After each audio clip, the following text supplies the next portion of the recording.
I think we're going to start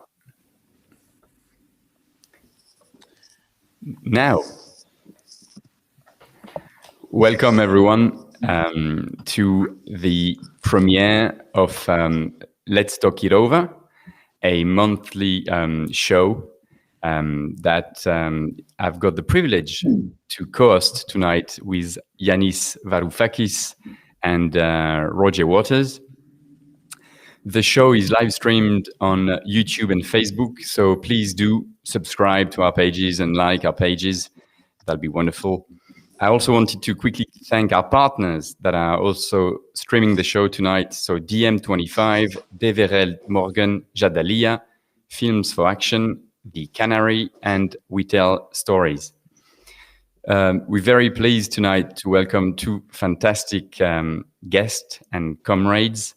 Noura, Erakat, a legal scholar and author of Justice for Some, Law as Politics in the Questions of Palestine, and Keeanga Yamahtta-Taylor, author of From Black Lives Matter to Black Liberation, Race for Profit, and How We Get Free. I wanted to start with Yanis. You were the one that picked the title of this show, Trumpism after Trump.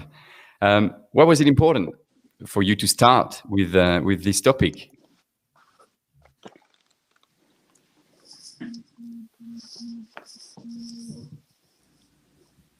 Somebody tell him.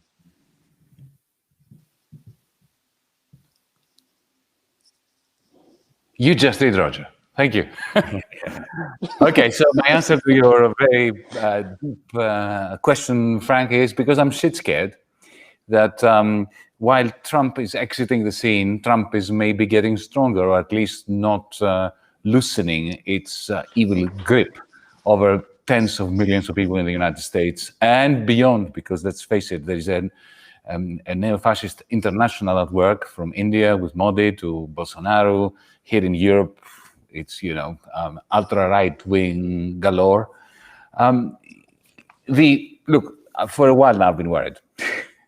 For a very long while, because, if you think about it, after 1929, the Weimar Republic, in the name of democracy, subjected the humiliated German people to harsh austerity for the many, while the oligarchy was being salvaged. And Hitler promised to make them great again in exchange of their soul and the complete subjugation of the people. And after our generation's 1929, which, as we all know, happened in 2008, again in Wall Street, in the name of the dispossessed, the radical center of Obama, Larry Summers, Tim Geithner, Ben Bernanke, you know who I'm talking about, they practiced a very interesting regime. I call it socialism for the bankers and harsh austerity for everybody else. Coupled with workplace exploitation, the Amazons, the techno-feudalism that we're seeing, that created a new fascist movement. First, it was the headless Tea Party. Then they found a head in the figure of the Mussolini-like Donald Trump, who promised, what did he promise? Just exactly like Hitler and Mussolini, to make people great again, humiliated people, great again, in exchange of, again, their soul and their complete subjugation. Now, another similarity between the fascisms of the mid-war period and what we're experiencing with Trump, but also with others, is that, the center called them liars. They're worse than liars. They are liars. They have no problem distorting the truth, but at the same time, they have a capacity to reveal unique truths that the radical center would never reveal. Like, for instance, when Donald Trump was asked, why are you defunding the post office? Are you doing it in order to gain political points? And he said, yeah, because I don't want the Democrats to vote. What other president would ever say that? But also, the whole anatomy of the disaster that is the middle class. Just like Goebbels in the 1920s, his analysis of the demise of the middle class in Germany was spot on. To a very large extent, what Trump was saying about the Midwest and so on was also spot on. But there are two differences with the fascists of the 1920s and 30s. And is the reason why Trump is not still in power, why his coup d'etat has not succeeded. The first one is that central banks after 1929 didn't do much to help the bankers, whereas now they have been pumping out mountain ranges of money to support them. And the second reason is that the industrialists, big tech now, for instance, in the United States, have not backed the fascists in the way that they did in the mid-war period. But while that has ensured that Trump has not stayed in power, because a large segment of the establishment did not support him, they supported Biden, that's no reason to think that Trumpism is out. Because the causes of Trumpism are still with us. And I very much fear that with Biden, they are going to get even reinforced, even harsher. So just to conclude, Frank, look, people like Biden and the centrists in Europe and so on, they romanticize working class values, they romanticize Black Lives Matter and so on, while the fascists either oppose, Black Lives Matter in a Nazi kind of way, or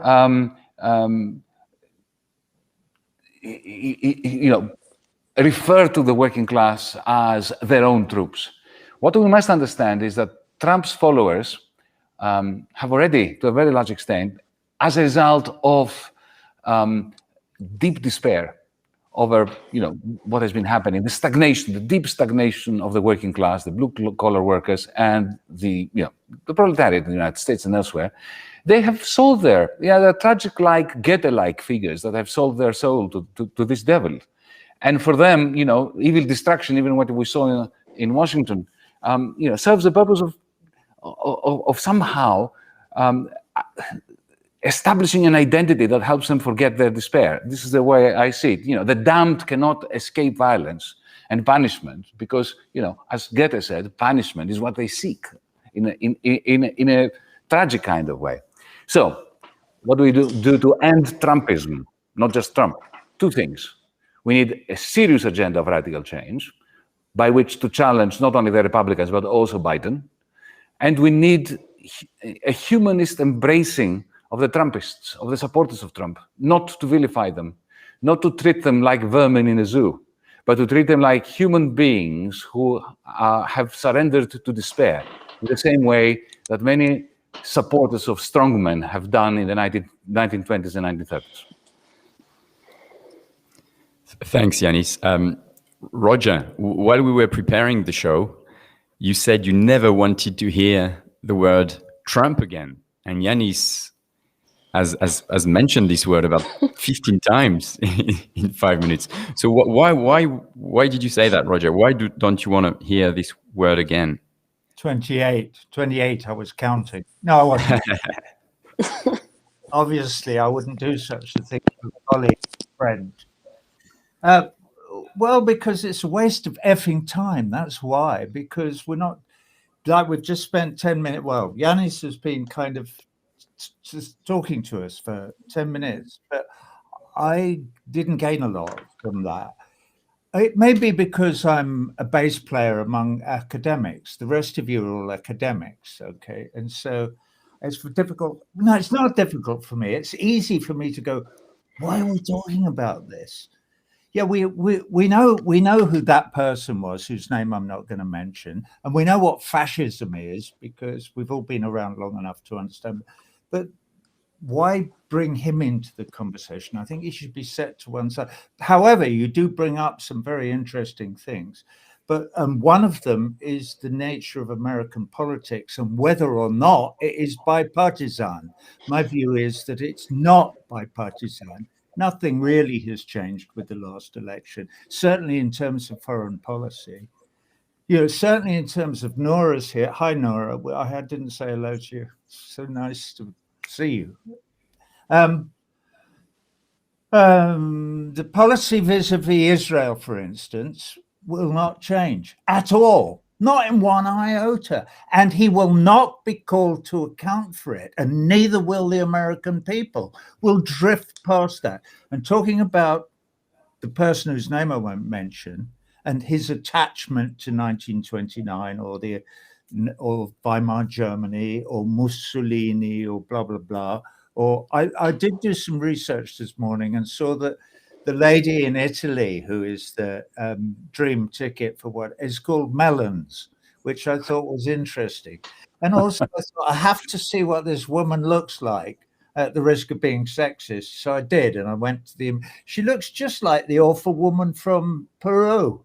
No, sorry, from Bolivia, who presumably is now in prison. If she isn't, she soon will be, I hope. But it's very weird, that the whole thing is very weird, but we shouldn't focus on it. We should focus on what are we going to do? Are we going to try and get David North and Joe Kershaw to look like human beings and for the Fourth International to take over more of our airwaves and to actually get through to the people by selling socialism in a more definite and more acceptable and more palatable way, or what?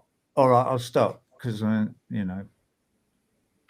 finish. Thanks, Roger. I wanted actually to talk to you, Noura. While I invited you to the show, I mentioned a tweet that you sent on January 20th when there was the inauguration of Biden. I'm going to read the tweet. So you said, "I missed the inauguration to teach the first class of the semester. Just as well to be cultivating critical thinking about race, empire, and law in the classroom, because Trump's departure is not the end, and Biden never represented our salvation. Sigue la lucha, let's go." So do you mean Biden is as bad as Trump? Hi, everyone, and thank you for having me. I remember when Frank, then hit me up and said, "I want you on the show to tell me why they're the same." And I said, that's not what I meant. I didn't mean to say that Biden is as bad as Trump. I wasn't suggesting a comparison in order to make a point, because the lesson that we are learning here is not one about Trump versus Biden, but frankly about U.S. empire. U.S. empire, which begins within its borders, right? Because of the colonization of indigenous peoples on these lands, as well as the enslavement of Africans and the continuous racial domination of them, which is colonial in nature. Even examining that part of it shatters for us an idea that America is exceptional and that all that it needs to do is fulfill its dream of becoming a more perfect democracy, and now it's dealing with its imperfections, right? But going from there, understanding America as empire helps us understand that it also continues to function as such across the globe through its occupation of Hawaii, where it maintains its largest military base in Honolulu that oversees some 30% of the world's population from the Pacific Rim, from thinking of its military bases across the Middle East, and of course its relationship to Israel, which then we can refract and think about, well, how does that relate to the war in Yemen, and how does that relate to intervention in Syria, and so on and so forth.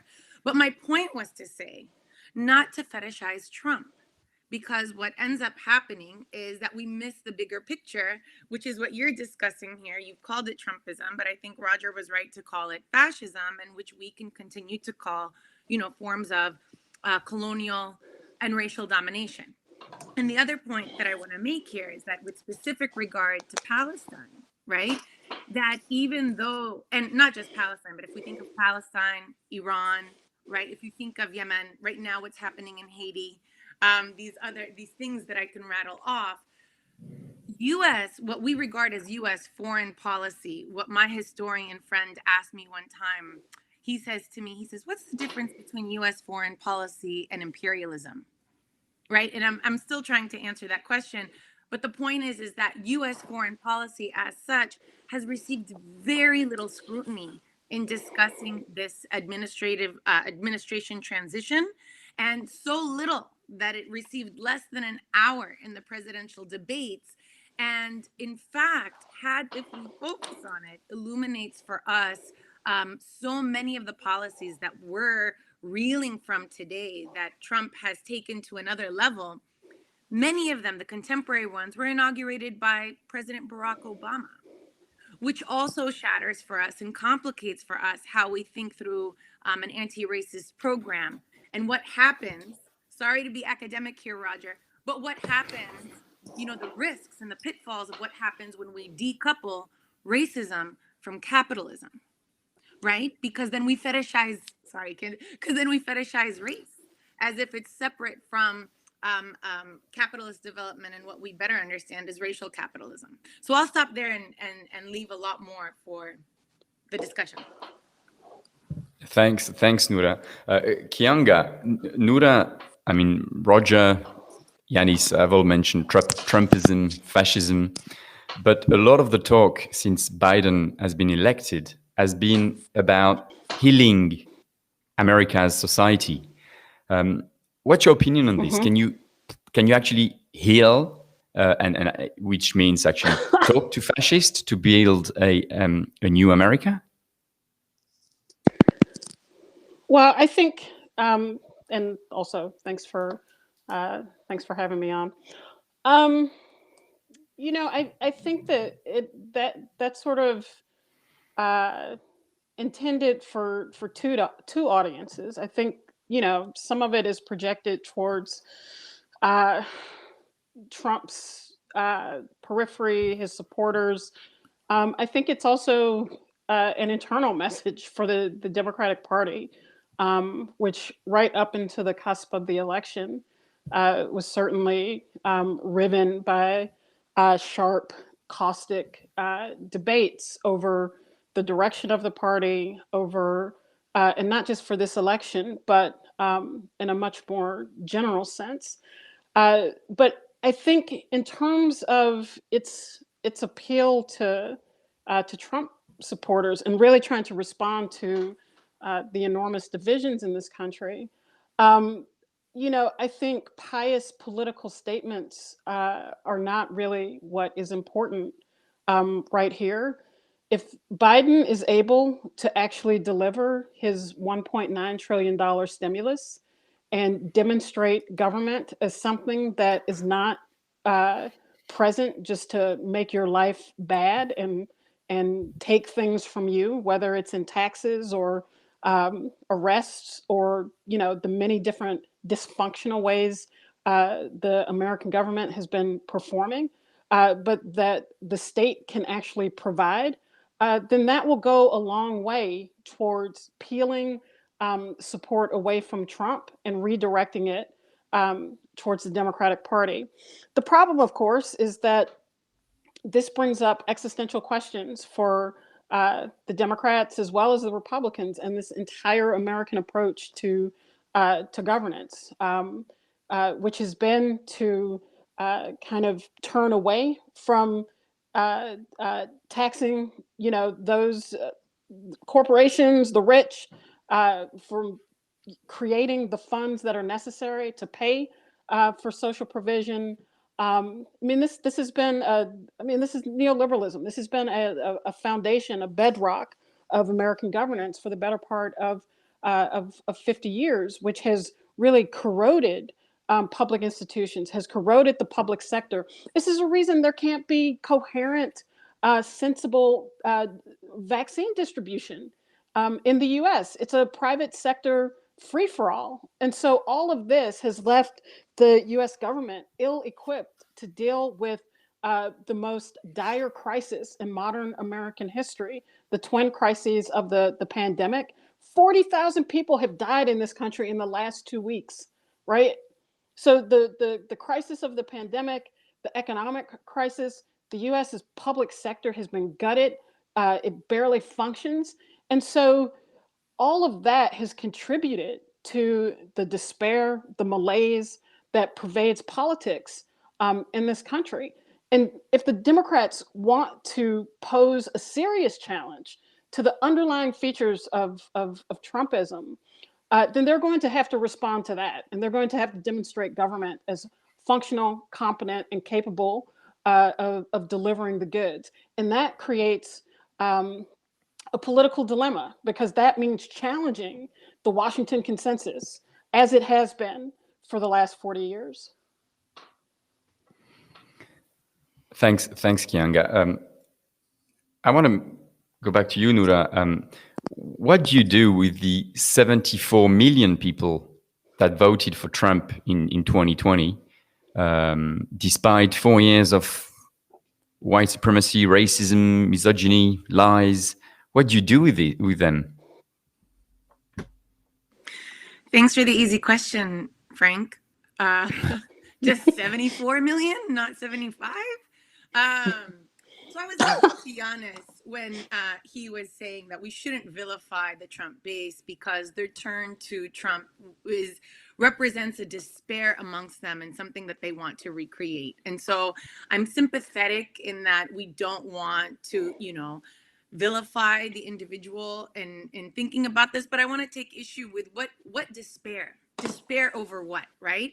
Because when Trump was elected, there was so much that was said in the post-election kind of shock that these people aren't racist. They voted for Trump because there's been an economic crisis and there's a failure of government, the failures that Keeanga so eloquently attended to, this was a referendum against that.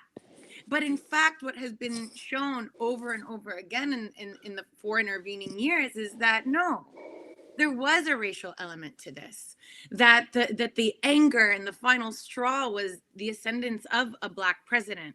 However much we can debate, the question of, whether or not he was the first Black president, so to speak, academically. But the idea that that was the final straw and that there is an anxiety that the United States will no longer be a majority white country where white supremacy is an organizing principle of government. And instead, in order to insist upon it as an organizing principle of government, it has to be a coercive force rather than a hegemonic one that we just agree to. I mean, all of that is to say that there is white anxiety about whether or not we should just accept white superiority, right? So just to go back about, well, what does that mean about the base? I was listening to Mahmoud Mamdani, who recently released a book, who said that the difference between the Nuremberg trials and, South African Truth and Reconciliation Commission is that in the Nuremberg trials, the international community decided to prosecute individual Germans, individual Nazis, but never condemned Nazism. Whereas in South Africa, the condemnation was the condemnation of apartheid as a system and never the condemnation of the base itself, of the individuals who furthered that harm. And so bringing that back, what do those models tell us about, how do we address 74 million people in the United States? I think we need to reckon with white supremacy as an organizing principle. I think we need to not focus on the individual. I think we need to actually... There never has been a conversation in the United States about racism, right? We never really condemned it. Instead, it was federal end of de jure segregation and racism, which then becomes de facto. And there's never been a spiritual, embrace of what that means. Had there been, we would have seen reparations in the U.S., right? There's so much work to be done here and I'm a teacher, and when I get into the classroom, I recognize that if I even start to talk and name racism and point it out and talk about it rather than being this abstract thing, but something that we all participate in, right? I tell them, you don't need to be a capitalist to participate in capitalist society. You don't need to be a racist to participate in a racist one, right? And then the moment that I mention that, there is so much discomfort in the classroom that I'm worried whether or not they're going to go report me to the administration. That's how far gone we are from the conversation that we need to be happening. So that's what I think we need to start, Frank. I think that there needs to be a reckoning with white supremacy, putting it on trial, right? Similar to the way that apartheid was, dissimilar to the way that Nazism wasn't, and similar to the way that we are contending in the debate, in the very contentious debate around Zionism. I wanted to go to you, Yanis, but I want to ask quickly Keeanga to answer this. How do you put white supremacy on trial?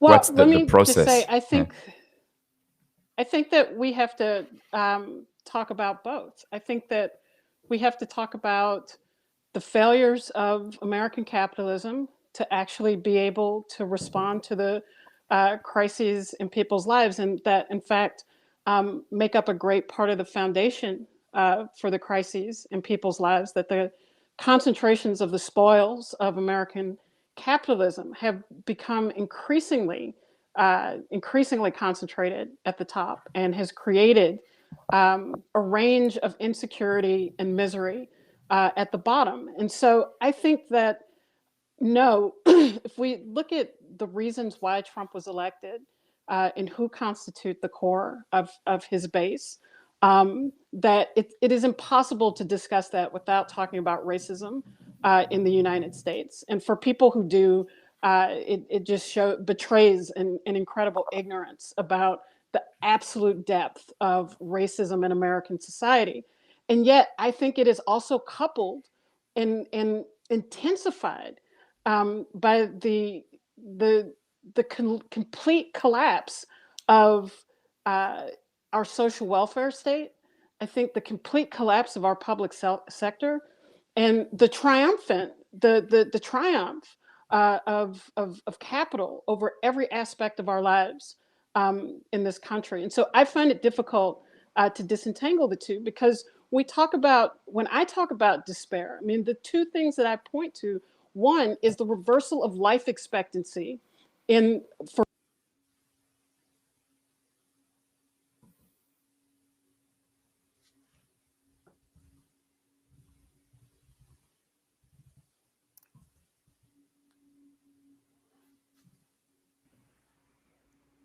Can anybody hear anyone else?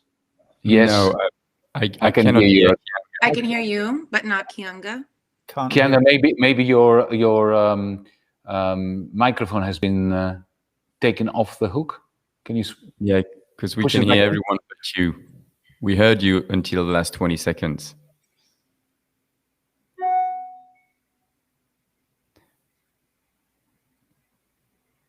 Look, while we sort this out, I want you to come to you, Yanis. In your recent piece, Truth After Trump, and I want to ask you about this because we've seen the rise of all these conspiracy theories in the last 4 years, and you wrote something. You wrote, "We need to recall how our societies discern truth in the first place." What do you mean by that? Well, the notion that there is a marketplace out there where ideas compete on the basis of their merit, and in the end, the better ones, through a Darwinian process, prevail, is of course all rubbish. There is a pattern of power which serves the interests of those controlling financial capital, increasingly financial capital, not just capital. And their propaganda becomes the truth, and science is weaponized by them as well, and scorned by the Trumpists when it doesn't suit them, but also weaponized by the Trumpists. But allow me to go back to the original, to the main discussion.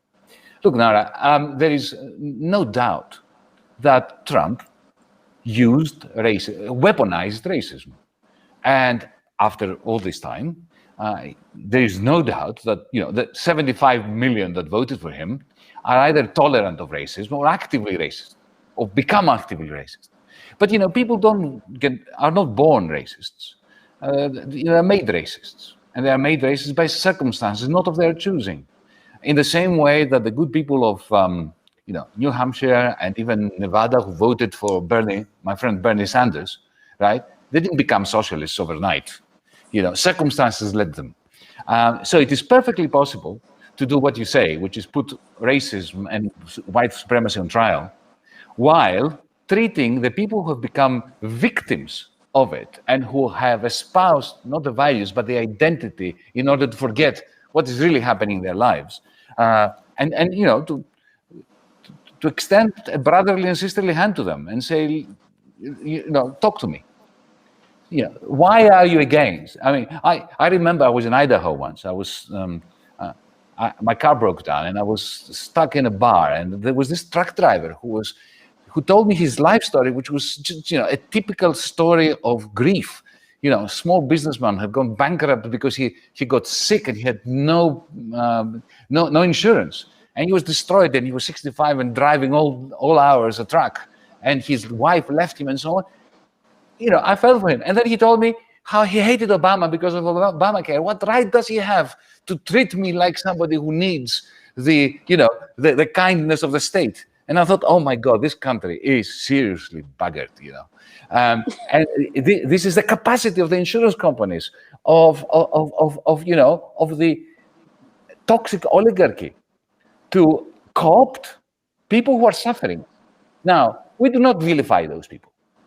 We have to talk to them. We're not going to talk to them about socialism, Roger, because the word is tainted. But we're going to spread socialism by talking to them sense and creating an alliance. Because let's face it, the only time when we defeated fascism and racism was when, working class people from different communities, white, black, brown, yellow, red, whatever, got together behind a progressive, effectively socialist agenda. This is the only time when we defeated the fascists. This is what we need to do now. And my great fear, I'm afraid, Keeanga, is that Biden's 1.9 trillion stimulus program is going to do bugger all for this movement. And the reason is the vast majority of that money is going to go to the large corporations. It is not going to go to the little people. Very little of that is going to go to the little people. The combination of the mountain ranges of money printed by the Fed going to Wall Street. From Wall Street, they go to Apple. Apple takes the money, goes back to the New York Stock Exchange, buys back Apple shares. Apple shares go through the roof. The directors get their bonuses, right? And the combination of that with Biden's, by the way, the Green New Deal is finished, right? All these great plans for the green transition are dead in the water because of the balance in the Senate. So, to cut a long story short, Biden may be a very nice guy. I don't know. I don't care. Obama was I've met Obama personally. He's extremely charming. So what? His policies were toxic. They were racist. They were imperialist. He was killing people every day using a joystick. I don't think anybody here cares whether Biden is nice or not nice. That is the point. That's not what the debate is. Exactly. Here, it's coming from a situation where the federal government was actually completely hostile to any intervention around a vaccine. Towards the Trump plan was to essentially starve people out of the recommendations from the Center for Disease Control to shelter in place, to isolate. And so he cut off money from cities and states from last April, really until very recently. And so I think that coming from absolutely nothing to something gives the Democratic Party a leg up in comparison to what the Republicans have on offer. Is that enough? No, it's not even the beginning. It's not even the beginning of enough. But if we're talking about what is the kind of immediate response to Trumpism, that's one of them. There's a whole other conversation to have about how one does the things that you're describing, Yanis, in terms of how do you make appeals to people who I think have all sorts of ideas, who have racist ideas, xenophobic ideas, also a desire to have a better life. I mean, there's all sorts of consciousness that exist. And in this country, in the United States, we are imperiled by the lack of a coherent left that is able to offer a worldview, to offer an understanding of what is happening, to shape. Well, that's exactly the point.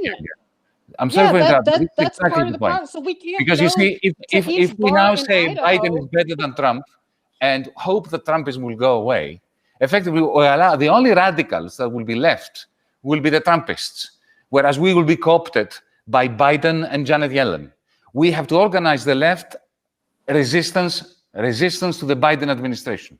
If we do not radicalize ourselves, within the Democratic Party and within, the center left and the left to clash against those who are using the Biden administration to further the interests of capital accumulation, financial capital accumulation. If we are not the radicals that rise up against Biden, then Trumpism is going to get another go.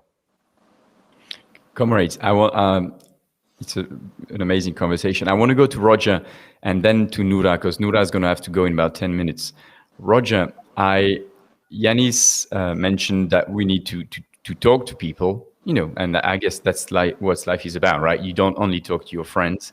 I remember being at one of your concerts in Paris. I can't remember how many, maybe 2-3 years ago. And when you started talking about Palestine towards the end of the concert, there was a lot of clapping, but I also heard a lot of people, throwing insults at you, even if obviously you couldn't hear them. So as an artist, in a way, what would be your idea about reaching people that might not be on our side yet or socialist yet? I don't think being an artist's got anything to fucking do with it. I meant to be having the platform, Frank, sitting here, listening to this blah, blah, blah, blah, blah, backwards and forwards, and this talk about the Democrats, and there is an elephant in the room. I did an interview with Rolling Stone about a year ago when I pointed this out, and I thought, they're never going to put this on American television. The American in the room is American exceptionalism and American racism and American white imperialism. That is the elephant. That is the elephant that is destroying the whole of the world. And the Democrats are destroying the world just as fast as the Republicans are, whoever they may be. The Democrats pay lip service. The Republicans don't even pay lip service. The Democrats pay lip service to some of the ideas that are written and espoused in your Declaration of Independence and the Constitution. They claim to believe in human rights and all men are created equal and liberty and blah, blah, blah, and democracy, but they don't. They don't give a fuck about any of those things. Joe Biden doesn't. If he did, why is he not moving the American embassy back to Tel Aviv, where it belongs? Why does he not come out and stand up like a man and say, Israel is a racist apartheid state, and I disapprove of it, and we're not giving them any more aid to buy weapons to subjugate the people? Now, I could shout that until the cows come home and people, let's not listen to him. He's obviously a bit loopy. No, I'm not loopy. That is what's going on. That is on the face of it. All this, it's not crap. I completely understand that $1.9 trillion is a lot of money and it might help a few. But let's not forget that Biden promised $2,000 to everybody when he was in a presidential race. Didn't happen, did it? But I'm getting dragged back into the Overton window of American politics. It's not the important thing. What do you do with the 72 million or 3 million or however many it was, people who voted for that arsehole? Educate them. But if you educate them, you're going to have to educate the whole country. And it's part of the policy of the oligarchy not to educate people. Americans, by and large, are unbelievably, unremittingly ignorant. Yeah, you are. You're ignorant. Most of you don't even know where Iran is. Literally, if you give you a globe and say, where's Iran? I don't know. I'm from Iowa, Well, it's not good enough.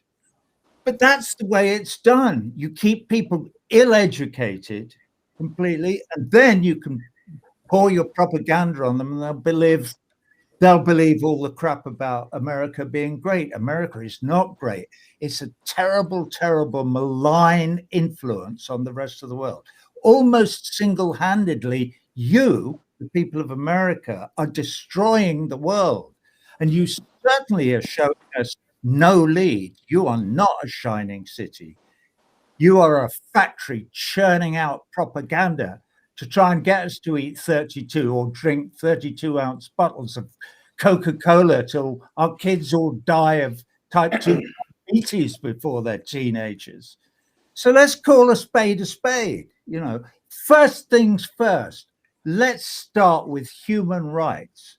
All right, please, if you try and develop even a political party in the United States of America whose platform is human rights rather than profit or the oligarchy or Wall Street or pleasing our masters, because that's where it is now.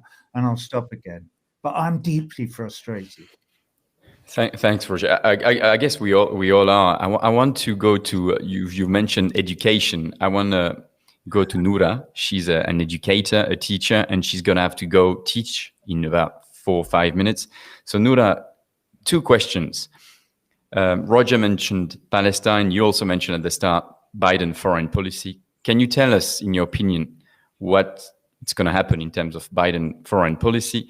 And then, because this is also the idea of this show, it's not about analysis, but it's about how to move forward. How can we, I mean, we've addressed this a little bit, but how can we change things on the ground from the grassroots up? So yeah, you've got the floor for as long as you need before you need to go. I'm actually going to try to stay on and push it. So I can't get rid of my chat, and all of the chat is demanding Roger, so I can see why. Roger, I moved my screen over to try to get it out of my view. The chat, yeah, I forgot to mention, people, there's a lot of people asking questions and stuff in the chat. We're not going to obviously take questions, not tonight. It's great. I see that you love Roger. Roger, I don't know if you can see the chat, but a lot of people love you. Well, no, what I was saying is that I can see why now the demand, because Roger is bringing through a cathartic experience for everyone, which at the basic level is what we need, and not just an analysis. And I get that, and I appreciate it.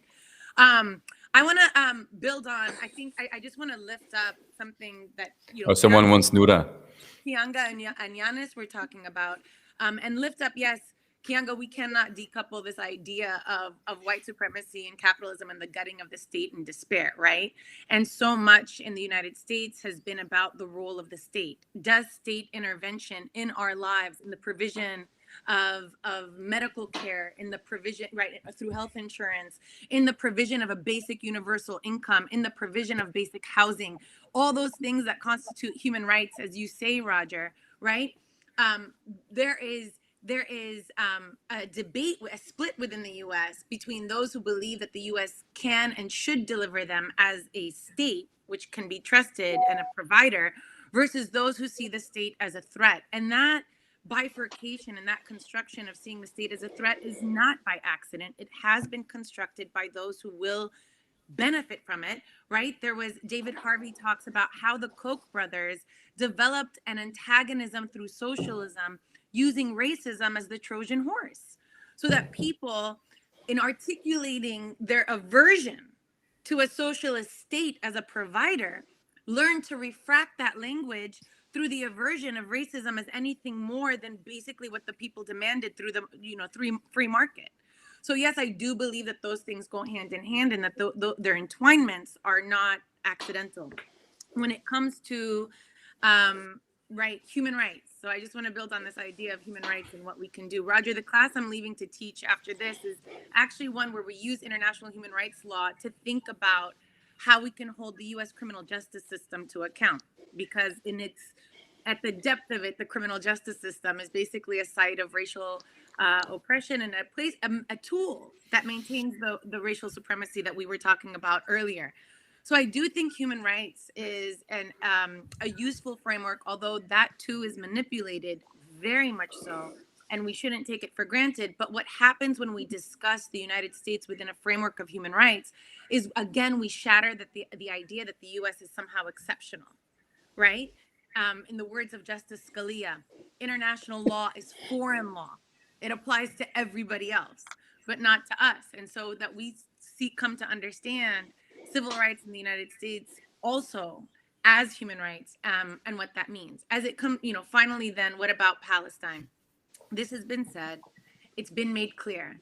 Biden has basically kept intact some of the worst foreign policy shifts that we saw under the Trump administration, including all the things on Palestine, from moving the embassy to Jerusalem, from then basically calling out BDS as a form of anti-Semitism. We see that through his appointment of the UN ambassador, the maintenance of the Abraham Accords and the normalization agreements that basically offered Israel normalization without extending a single enduring concession for Palestinian rights, not even easing the deadly blockade on Gaza. And worst of all, as far as I'm concerned, was recently the State Department has said that it will maintain the International Holocaust Remembrance Alliance definition of anti-Semitism, of including criticism of Israel.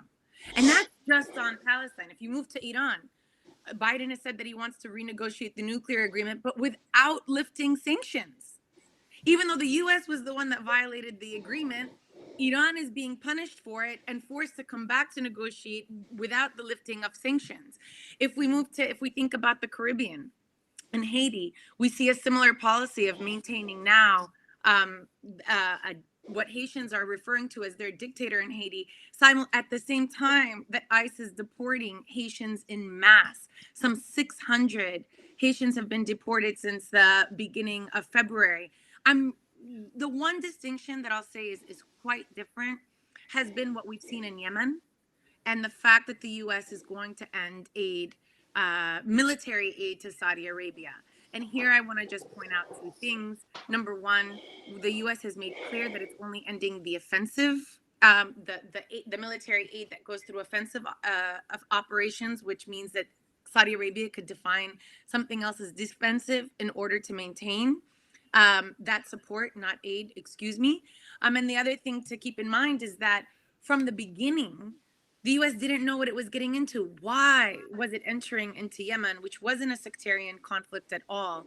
The Houthis, in the course of the war on Yemen, have developed a relationship with Iran.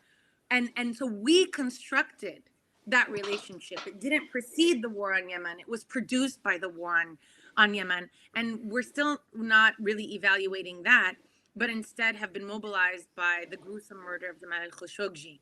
So what does that mean? Where does that put us in terms of where we go? I look to the anti-imperialists who are continuing to protest U.S. militarism as part of a foreign and domestic policy. I think one of the my anti-imperialist struggle is local. My participation, for example, in boycott, divestment, and sanctions is a local. My ending of U.S. police training by Israeli forces is a local effort, but challenges these imperialist dimensions. And so I think that whatever we do is very local, and we have agency to change that. This is not just something that happens from the top down. We have the agency to change that at the local level. So, thanks, Noura. So are you saying you're going to stay with us till the end? There's about 10 minutes to go. Yes, I'll apologize to my students. Yes, I want to listen. Yes. Okay, amazing. So we've got about 10 minutes to go. And as I mentioned, trying to imagine new possibilities and new horizons is something that I'll be very interested in. But before we go to that, in a way, isn't the question about democracy and what democracy means for our societies right now? Because we're talking about Trump, we're talking about Biden, but 8 years of Obama created Trump, isn't it? I don't know who wants to answer that. Maybe Keeanga and Obama was hailed as the first black president, a progressive president. But after 8 years of Obama, you get Trump. So something is rotten much higher than just the guy who's in power or the woman who's in power. Well, I think, I think that the seeds of Trumpism were, of course, planted in the failures of the Obama administration to really deliver in substantive and meaningful ways after the disaster of George W. Bush.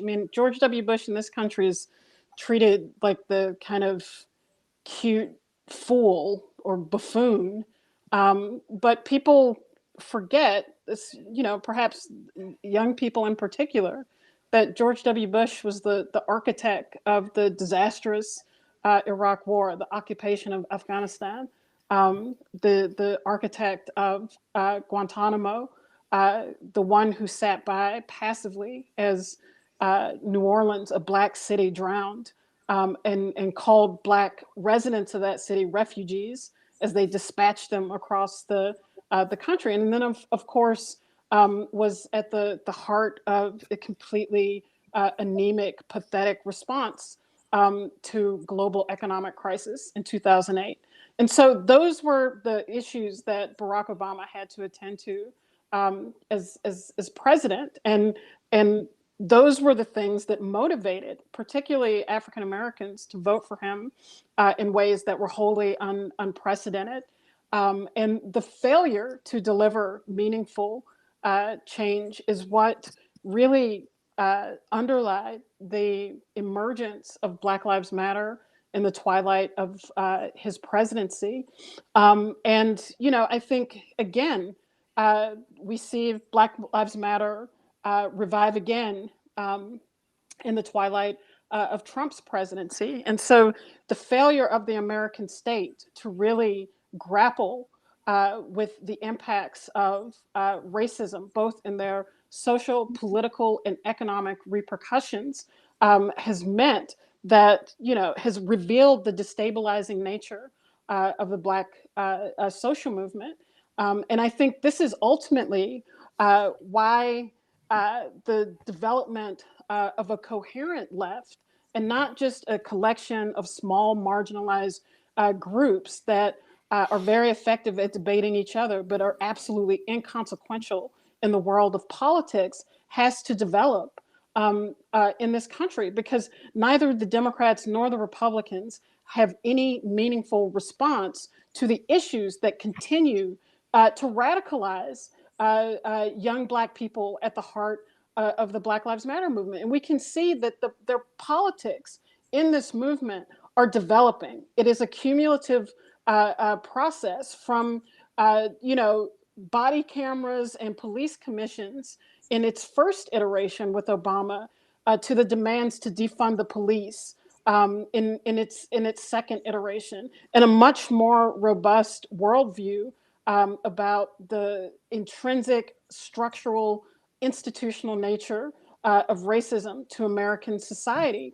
These are issues that require substantive, systemic change, not superficial, pious statements about unity, the soul of the country, coming together, and all of that, which don't actually attend to the reasons why people erupt in rebellion in the first place. And as has historically been the case, the Black movement is so completely destabilizing is because it reveals all of the inherent inequities of US society. It unmasks the myths, the central core mythologies of American society, as unique, as exceptional. All of that gets exposed by having any engagement with the history of Black people in the United States, having any understanding of the issues that Black people struggle over. And neither party have been able, obviously with the Republicans, but the Democrats as well, have not been able to respond to the issues that compelled people to rebel in the first place. And so there's no reason to expect much to be different as we head towards the spring and the summer, with the greatest impact of this pandemic being on Black communities, with police being revealed as what Black people have always known as having a core of white supremacist logic and practices. None of that has been dealt with. And so until it is, I think the volatility and instability in the US, in the United States, is here to stay. Thanks, Keeanga. We've got about 5 minutes. Roger, do you want to? What I'm going to do, we've got 5 minutes, so I'm going to give the floor to each of you for maybe like 1-2 minutes. Roger, do you want to start? Final words? I know that I'm going to go on for more than a minute, but I'll try. I mean, yeah, the cake is, the cake is disgusting. It's no good fiddling around with the frosting, like, I don't know, legislation that touches upon the frilly periphery of the police and how they behave. In my view, you have to accept that 250 years ago in Paris in 1789, they had their Déclaration des droits de l'homme. In America, a couple of years earlier, no, about almost exactly the same time, they all got together and said, look, this is the society that we want to create. They were lying. They had no intention of creating an equal, free society where all men were equal. They were capitalist, white, supremacist landowners. And they wrote the Constitution to make absolutely certain that they never lost grip of their hold on power and that they were never going to make a free country where people were free. And people are maybe possibly just beginning to realize that now. I read about it from time to time in lots of the things I read, and the people who write about it obviously are entirely correct. Well, how to throw that cake off the table and say, we got to start cooking again from the beginning. This shit doesn't work. We cannot fiddle with the frosting on the outside and think that that is going to have any effect in the short term or the long term. And all this crap about the Democrats and the Republicans is just a red herring. It has nothing to do with my life or any of your lives or anything else. It's a complete red herring. It is the emperor's new clothes. Though this two-party system held up and supported by Citizens United, which has to go before any democracy can ever appear in this country, and it should go, because wouldn't democracy be a great thing just to start with? And people are scratching their heads going, what the fuck's he talking about? We have a democracy. No, you don't. No. This is not a democracy. All right, I've finished. That was more than a minute. I apologize. Thanks, Roger. Yeah, to be in the room with everybody. Yanis, I'll go to you, except if Noura, you've got to go. You've got to be honest. If you've got to go, okay. So Yanis, I'll go to you, and then I don't want to speak. Thank you.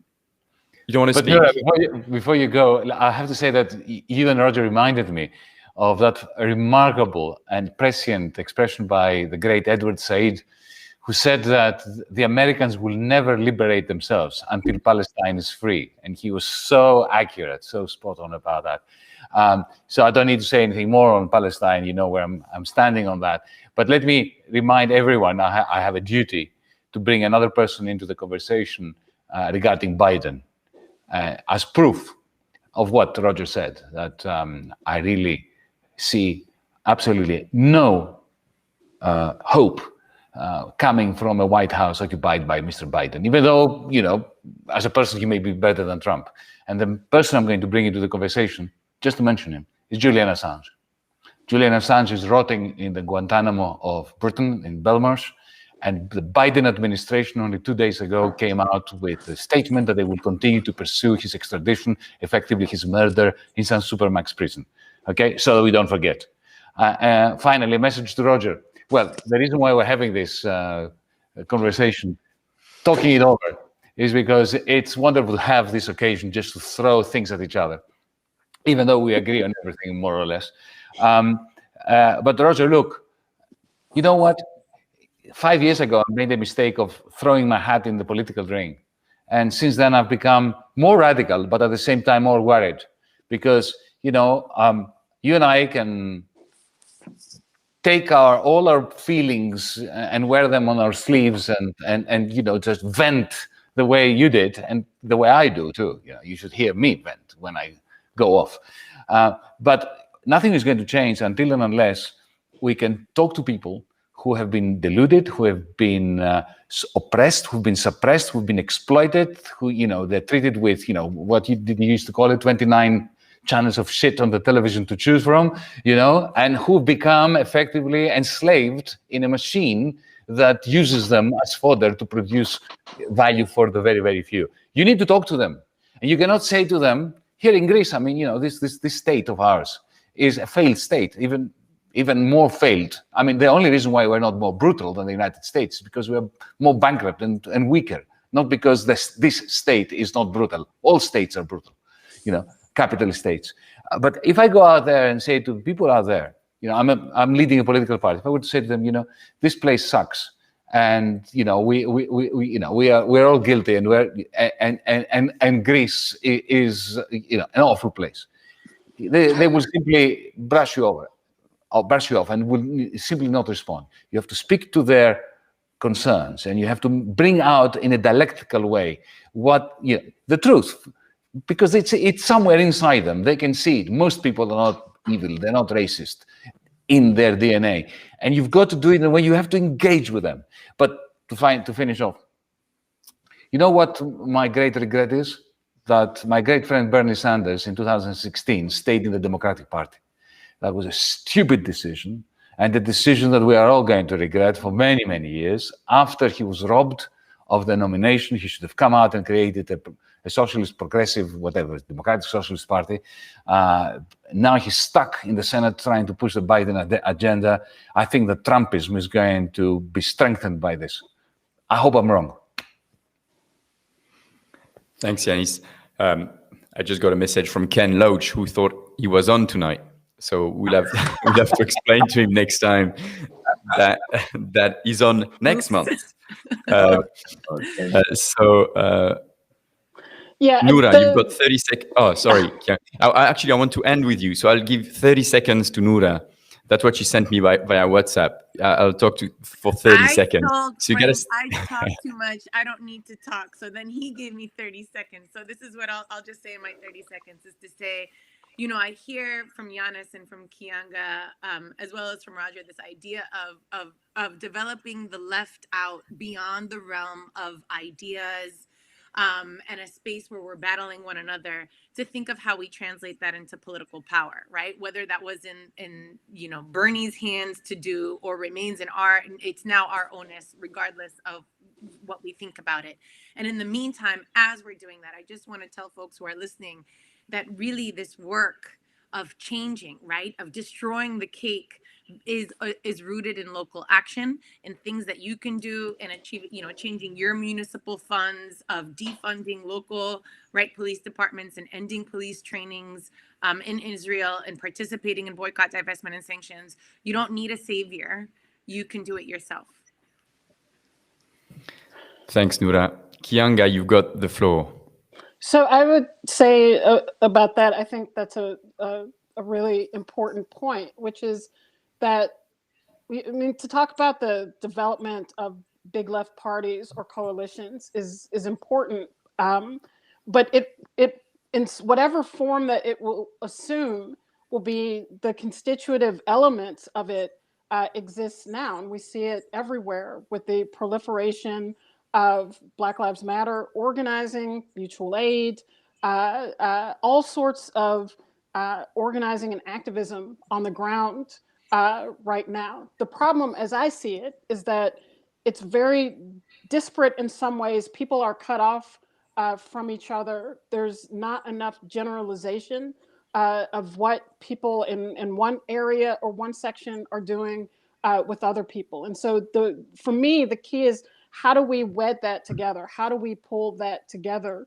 Not into one big thing that is only one thing, but that is effective as a bigger force in politics. And I think that, for me, this is the big question that confronts our ability to go from where we are today to being able to actually influence in a substantive way the direction of things in this country. And I think that the need for that has never been clearer because of the depth of crisis in this country right now. And what I was saying before I lost sound and fell off, was the issue of the Trump supporters, this issue of political despair.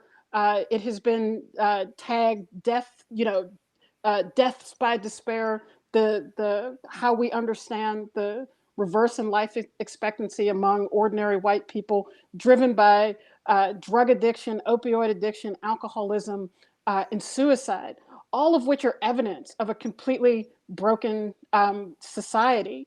And yet our side has very little reach and ability to offer a different set of explanations for why that is. That is what the right has been so effective at in this country, where they are able to use the Republican Party as a mouthpiece to shape public opinion, to intervene on these questions, to provide a different kind of worldview, where the Democratic Party is this big, baggy mess where the leadership is trying to contain these different constituencies, which result in a very muddled political message around unity, searching for the soul of the country, that sort of thing. And so the challenge is, how do we, as a left, break out of either isolation or parochialism into a larger, coherent, powerful force that can also intervene on these big questions and shape the political questions themselves, the political debate. That's the challenge that we face, that we have to take up. Thanks, Keeanga. Comrades, we're going to have to end it here. We could have actually chatted for many more hours. Noura students would have been sad about that, I guess. But so thanks again a million to Keeanga Yamahtta-Taylor. She's the author of 3 amazing books. The links will be in the description of the video. Thanks to Noura Erakat. You've got to get her book, Justice for Some. It's amazing. And again, the links will be posted below. Thanks to Yanis Varoufakis and Roger Waters for being my amazing co-host. So this is Let's Talk It Over. This was the premiere. It went pretty well. And next show will be in a month. So March 15th. Ken Loach, who actually didn't think he was on the show, but wanted to watch the show and couldn't find the link. Ken will watch the video in the next few days. He'll be on next month with Brian Eno. We'll have other guests. Very much looking forward to this as well. If you liked the chat, share it, like it, subscribe, do whatever you want with it. Love to everyone. Thank you. Bye-bye. See you, comrades.